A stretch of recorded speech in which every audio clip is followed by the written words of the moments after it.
18مین دوره جام بازی‌های آسیا قطر 2023. تیم ایران در این بازی‌ها با شعار تا پای جان برای ایران حاضر خواهد شد که این شعار بر روی پیراهن فوتبالیست‌ها هم چاپ شده.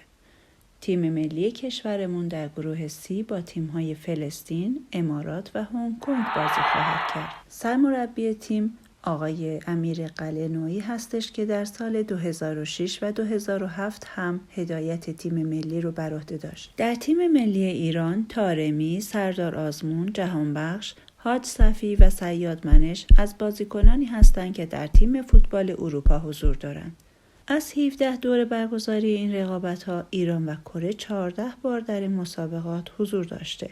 آخرین قهرمانی تیم ملی ایران به سال 1976 برمیگرده و پس از اون نتونسته در جام ملت‌های آسیا عنوان قهرمانی رو به دست بیاره.